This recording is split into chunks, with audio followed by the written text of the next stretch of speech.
聪明话，做白你接天有平手，你张อีnày, chiếm nhiệt trang, ta yết yểm, hai tao ăn hết muang, con giàu như hòa của tao, ăn hắm quần trang,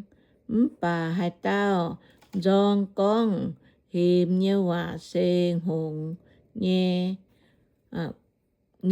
tay nhẹ yểm khu miên bún chiếu ăn hết, bà ta ở nhé chạy, nhé miên, chiếu ở tỉnh chuối,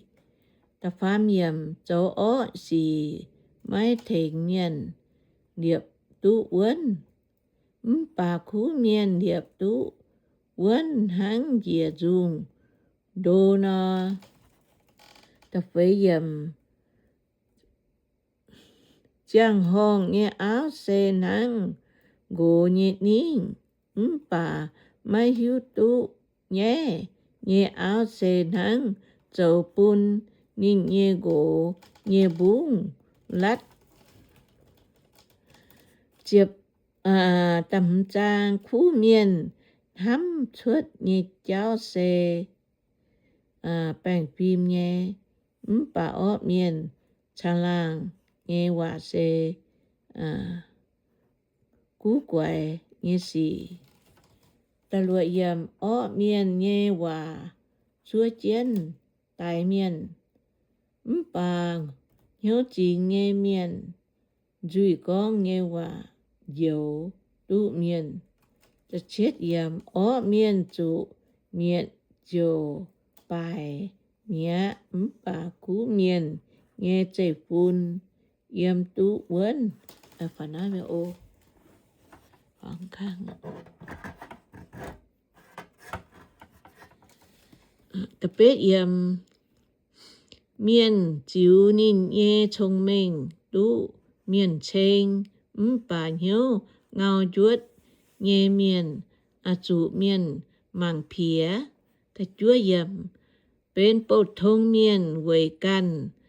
chỗ dũng mèn chỗ cung dũng mèn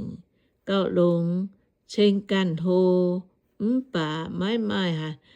hàng nhàn ta chiệp yểm khu miên kho liên nín bua nghe sen khu nhé mèn bà ở miên kho liên nghe cháu xe tổ nghe chiệp yết yểm hai tao lại căn nghe linh để tu làng chỉ nhận béo bà hai tao căn máy làm lộn nghe cháu hám máy thôn hai nhung chiêm nhẹ yểm ở miền ơi lộn miền ngoài miền trắng trắng tai nghe cả nói bà khu miền nghe con yểm tu uốn chỉ phàm yểm ở miền nghe duy con tỏ nghe hòa châu khẩu hốp chủ nín can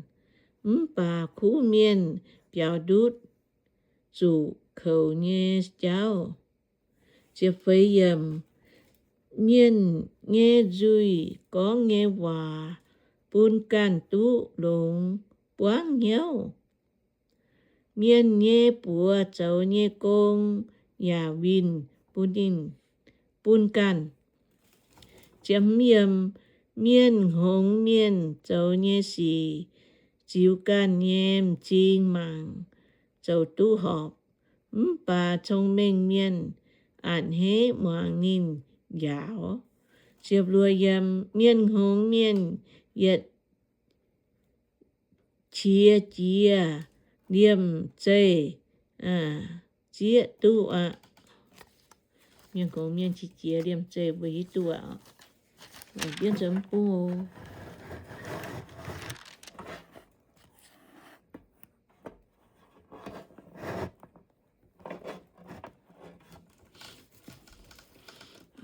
bà quay nghe miên chủ miên con tổ trò thăng mai hải nó chụp chết yếm hai tao con chụp chúa nghe hòa cũng con tú chỉ nghe năng bà cháu cha trong chén nghe miền con bè đứa nghe hòa chụp bết miền duy xếp con hòa năng dù đáo bá miền bà thông minh miền nghe hòa hai năng đi trò lộ miền chụp chúa yếm miền con chiên nghe vào hòa yết liễu yếm bà miền con bè nghe hòa sẽ yếm đủ tăng năng ni chụp yếm ta ó cha nghe miền mai con bè đua miền nghe nhiều bà ta lông nghe chạy út tế tú yên nhiều y chụp yết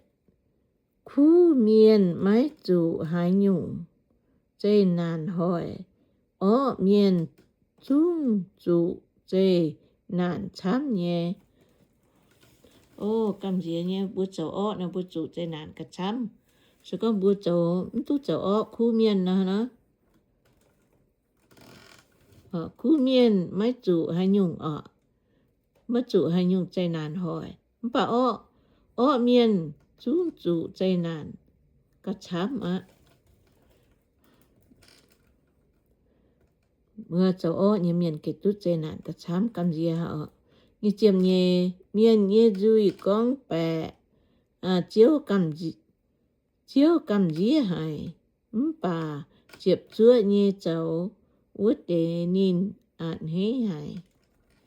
chiếu ăn hế bữa cháu lồng như miền chiếu cầm gì hay cháu con bè như cháu yêu hả như chiếp pham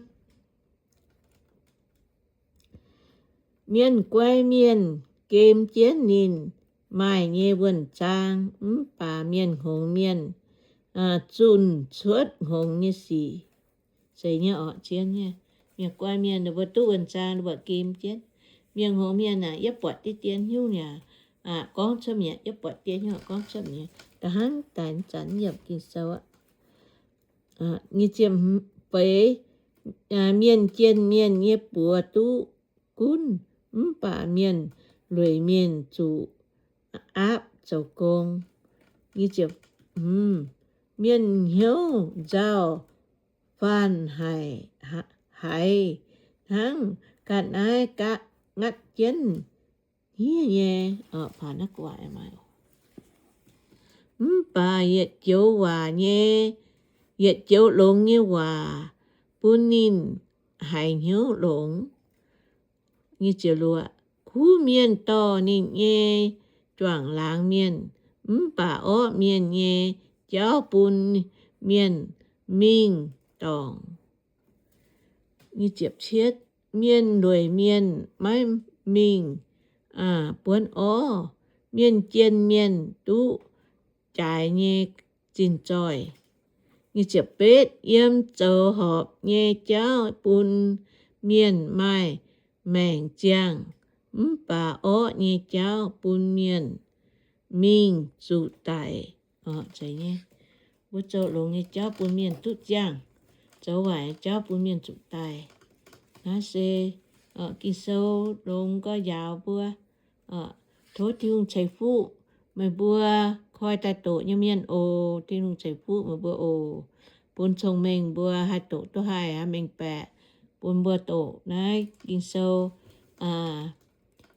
bữa cho mình nhạc khả khang nụ cho mình mà bữa lồng hiếu nhà chim này kinh tụ nhà ồ thối thương chạy phụ ồ